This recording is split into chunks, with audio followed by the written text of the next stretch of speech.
I'm gonna show you exactly how to catch this Marine Area 10 Puget Sound tasty little resident coho that we got going on here. Nice little windy day out here on Puget Sound and Marine Area 10, trying to take advantage of that June 1st resident coho opener, and got it done out here doing a solo trip.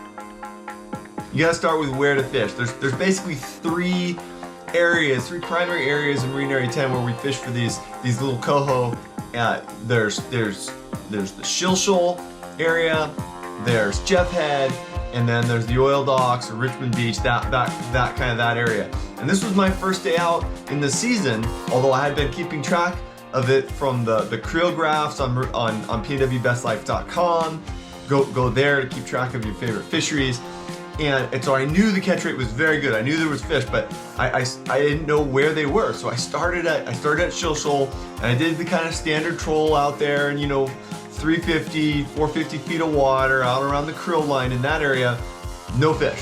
So I hop over to Jeff Head, start on the south side. You want to cover, especially after a flood, near the end of the flood, top of the flood where we were on that day. I want to cover the south side, and I always like to cover the southeast corner, that elbow on the bottom part of Jeff Head. Now you got to be really careful out there because you're in the shipping lanes, and you have to be out of the way of those big ships. So I'm definitely paying attention and watching that. There's some monster ships that came through that I want to make sure I was clear of.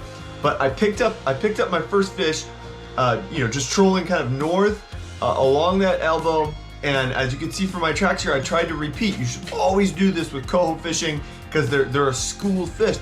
When you find one, you're gonna find more typically. So you turn back around. Well, that's hard to do if you're not using troll tracking or you're not marking. I'm out there by myself. It's tough to go put a pin down while I'm fighting this fish and trying to net it and all that stuff. So I use troll tracking on my phone with Navionics. So I get that fish in the boat. I whip right back around and I cover the same area. I come at it from the opposite side, and then I get to the bottom and I come out and I give it another pass because I want to make sure if there's a school there, I want to I got one more fish and I'm limited. So but I couldn't find anything there, and so I trolled north a little bit further. Keeping good speed, 3.5 miles an hour because I'm covering water. I'm looking for these fish, right? But no more fish. So I said, you know what? I'm gonna hop over and check the last spot up by the oil docks, just south of the oil docks. You wanna make sure you're south of the line there between Marine Area 9 and 10. And I like to, there's a buoy out there, like a weather buoy or something. I like to troll around that area, kind of just north of Richmond Beach. So I start there and I'm trolling for maybe 5 minutes. Bam, fish on. I fight it to the boat. Unfortunately, my camera doesn't get very good footage of the action there, but you see I got a fish on, fight it to the boat, and I lose it just before I can get it in the net. So I'm like, oh crap. So get back down. By the way, I'm 37 feet on the wire the entire time.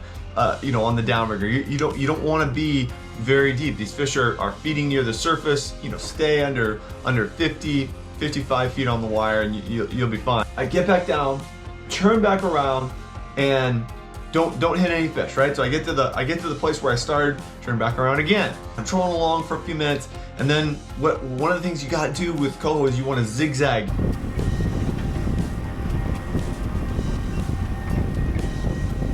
Coho are constantly following your gear when they're in the area, but you gotta get them to commit. You gotta get them to bite, and sometimes what will trigger that is if you're turning a lot. And so I've got a nice feature on my autopilot where I can put in a zigzag troll pattern. You can do it without autopilot too, but it's really nice when you're doing a solo trip. So I plug in zigzag just as my boat starts to turn. Bam, fish hits. Right, that's what's going on. It changed directions, and that coho that was probably following it the entire time was like, I gotta get it.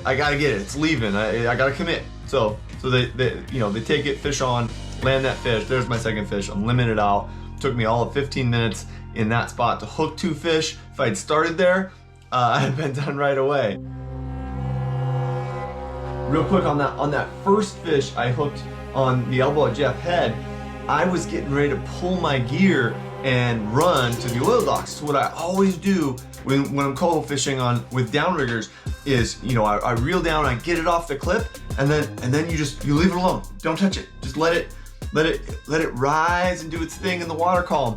Well, as it was doing that, bam, fish on, right? That's when the coho hit, probably because it was following it the whole time, and now it's rising in the water column, coming off of the clip, and that coho that was following is like, I better commit, I better grab this, it's gonna get away. And sure enough, there you go, which by the way is awesome when you're watching the rod tip and you know, you're watching it come up and all of a sudden, bam, that fish hits and it's just a magical moment. Just want to encourage you to keep it simple. You know, these coho, they're not super big yet, they're still feeding on krill, but I got the Gibbs Anchovy flasher here, the Cookies and Cream 2.0. Kingfisher spoon, and went 2 for 3. You know, one of them got off at the boat, only been out here for about 2 hours. So, you know, fishing's good. I think you put the time in, you keep your gear simple, you know, you zigzag your troll. All the fish were caught on 35, 37 feet of wire in 400 to 600 feet of water, you know, above the krill line. It's only gonna get better from here. The fish are gonna get bigger, they're gonna be more active on feeding on herring and make it a little easier to catch too. So get out here, maybe some nicer weather, plenty of sunshine, but you know, definitely a windy day. It's blowing about 10 to 15 here. Thanks for watching. Quick little video here. Hit that like button, subscribe to the channel. Lots more content for you coming. Just getting started this summer salmon season, and I'm gonna try to break down everything I'm learning out there on the water, share with you, help you get into some fish. Take care, tight lines.